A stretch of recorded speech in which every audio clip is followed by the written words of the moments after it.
السلام علیکم ورحمۃ اللہ وبرکاتہ۔ الحمدللہ کفا وسلام علی عبادہ الذین اصطفیٰ، اما بعد۔ محترم ناظرین کرام، آسان درس قرآن کے اندر آج 18ویں پارے کا 14واں رکوع ہے، جس کے اندر 4 آیتیں ہیں۔ سورہ نور سورہ نمبر 24 میں آیت نمبر 58 سے آیت نمبر 61 تک۔ اعوذ باللہ من الشیطان الرجیم، بسم اللہ الرحمن الرحیم۔ یا ایھا الذین آمنوا لیستأذنکم الذین ملکت ایمانکم والذین لم یبلغوا الحلم منکم 3 مرات من قبل صلاة الفجر وحین تضعون ثیابکم من الظہیرہ ومن بعد صلاة العشاء 3 عورات لکم لیس علیکم ولا علیہم جناح بعدہن طوافون علیکم بعضکم علی بعض کذالک یبین اللہ لکم الآیات واللہ علیم حکیم۔ اے ایمان والو، تمہارے غلام اور لونڈیاں اور تمہارے نابالغ بچے جو ابھی جوان نہیں ہوئے ہیں 3 وقتوں میں تمہارے پاس آنے کی اجازت لے لیں، ایک تو فجر کی نماز سے پہلے اور دوسرے دوپہر کے وقت جب تم کپڑے اتار کر آرام کرتے ہو یعنی قیلولہ کرتے ہو، اور تیسرے عشاء کی نماز کے بعد۔ یہ 3 وقت تمہارے پردے کے ہیں، ان کے آگے پیچھے یعنی دوسرے وقتوں میں نہ تم پر کچھ گناہ ہے اور نہ ان پر، کیونکہ تم لوگوں کا ایک دوسرے کے پاس آنا جانا لگا رہتا ہے۔ اللہ اسی طرح آیتوں کو کھول کھول کر تمہارے سامنے بیان کرتا ہے، اور اللہ سب کچھ جاننے والا، بڑی حکمت والا ہے۔ وَإِذَا بَلَغَ الْأَطْفَالَ مِنْكُمُ الْحُلُمَ فَلْيَسْتَأْذِنُوا كَمَا اسْتَأْذَنَ الَّذِينَ مِنْ قَبْلِهِمْ كَذَلِكَ يُبَيِّنُ اللَّهُ لَكُمْ آيَاتِهِ وَاللَّهُ عَلِيمٌ حَكِيمٌ۔ اور جب تمہارے بچے بالغ یعنی جوان ہو جائیں تو وہ بھی گھر میں آنے سے پہلے اسی طرح اجازت لے لیں جیسا کہ ان سے پہلے ان کے بڑے اجازت لیتے رہے ہیں۔ اللہ اسی طرح تمہارے لیے اپنی آیتیں کھول کھول کر بیان کرتا ہے، اور اللہ سب کچھ جاننے والا، بڑی حکمت والا ہے۔ والقواعد من النساء اللاتي لا يرجون نکاحا فليس عليهن جناح ان يضعن ثيابهن غير متبرجات بزينة وان يستعففن خير لهن والله سميع عليم۔ اور گھروں میں بیٹھی رہنے والی بوڑھی عورتیں جو نکاح کی امید نہیں رکھتی تو ان پر کوئی گناہ نہیں ہے کہ وہ اپنے اوپر سے اوڑھنے والے زائد کپڑے جیسے چادریں وغیرہ نامحرموں کے سامنے اتار کر رہیں۔ شرط یہ ہے کہ وہ اپنی زیب و زینت کی نمائش نہ کریں، اور اگر وہ احتیاط ہی کریں یعنی زائد اوڑھے ہوئے کپڑے بھی نہ اتاریں بلکہ باپردہ رہیں تو یہ ان کے لیے اور زیادہ بہتر ہے، اور اللہ سب کچھ سننے والا، سب کچھ جاننے والا ہے۔ لیس علی الاعمى حرج ولا علی العارج حرج ولا علی المریض حرج ولا علی انفسکم ان تاکلوا من بیوتکم او بیوت آبائکم او بیوت امہاتکم او بیوت اخوانکم او بیوت اخواتکم او بیوت اعمامکم او بیوت عماتکم او بیوت اخوالکم او بیوت خالاتکم او ما ملکتم مفاتیح وصدیقکم لیس علیکم جناح ان تاکلوا جمیعا واشتاتا فاذا دخلتم بیوتا فسلموا علی انفسکم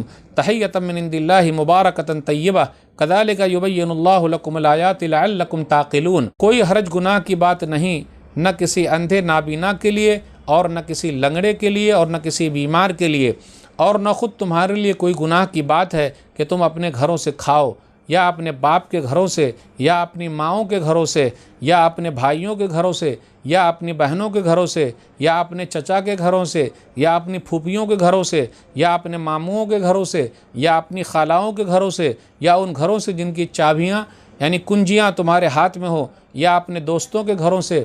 کوئی حرج گناہ نہیں ہے کہ تم سب مل کر کھاؤ یا الگ الگ کھاؤ۔ جب تم گھروں میں داخل ہو تو اپنے لوگوں کو سلام کرو، جو اللہ کی طرف سے برکت والا اور پاکیزہ دعا یعنی تحفہ ہے۔ اللہ تمہارے لیے آیتیں کھول کھول کر بیان کرتا ہے تاکہ تم سمجھ جاؤ۔ ناظرین کرام، آسان درس قرآن کے اندر 18ویں پارے کا 14واں رکوع ہے، جس کے اندر 4 آیتیں ہیں 58 سے 61 تک۔ سورہ نور سورہ نمبر 24 میں۔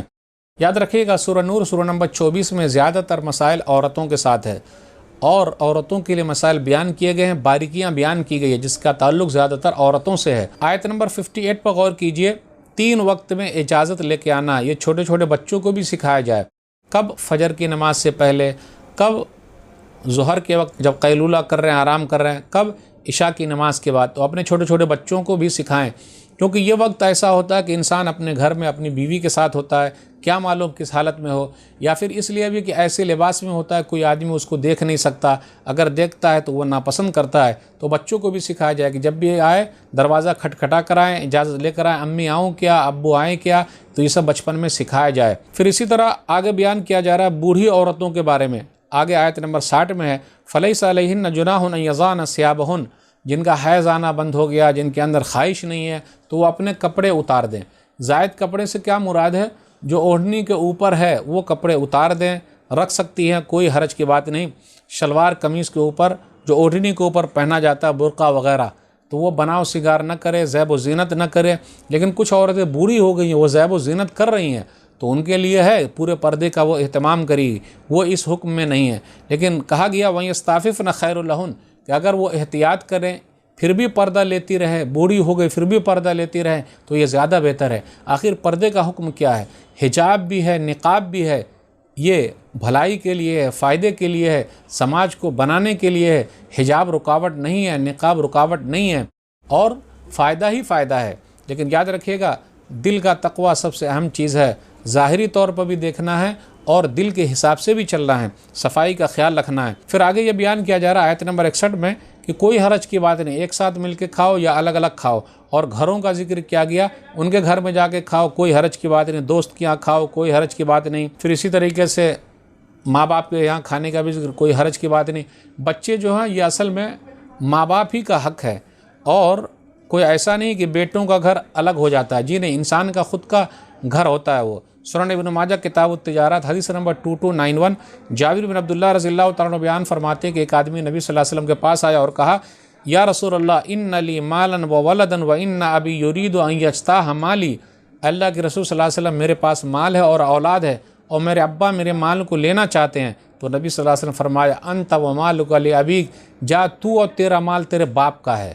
تو یاد رکھیے گا، ماں باپ کا خیال رکھنا ضروری ہے۔ ماں باپ کی وجہ سے تو ہم اور آپ ہیں، ہم کو جو دولت ملی ہوئی انہی کی وجہ سے ہے۔ سلام کی اہمیت بہت زیادہ ہے۔ فَإِذَا دَخَلْتُمْ بُيُوتًا فَسَلِّمُوا عَلَىٰ أَنفُسِكُمْ تَحِيَّةً مِّنْ عِندِ اللَّهِ مُبَارَكَةً طَيِّبَةً، جب بھی ہم گھر کے اندر جائیں تو سلام کریں، گھر میں کوئی رہے یا نہ رہے سلام کریں، بیوی کو سلام کریں، بچے کو سلام کریں، کیونکہ یہ بہترین تحفہ ہے، بابرکت تحفہ ہے۔ تو ایسا نہ ہو کہ ان لوگوں کو محروم رکھیں، تو بچپن سے سکھایا جائے، خود بھی عمل کریں گے تو اس کا بڑا فائدہ ہے۔ آج کے درس میں بس اتنا ہی۔ اللہ سے دعا ہے کہ اللہ تعالی ہم لوگوں کو قرآن کریم کو پڑھنے، پڑھانے، سمجھنے، سمجھانے، عمل کرنے اور لوگوں تک پہنچانے کی توفیق دے، آمین۔ والسلام علیکم ورحمۃ اللہ وبرکاتہ۔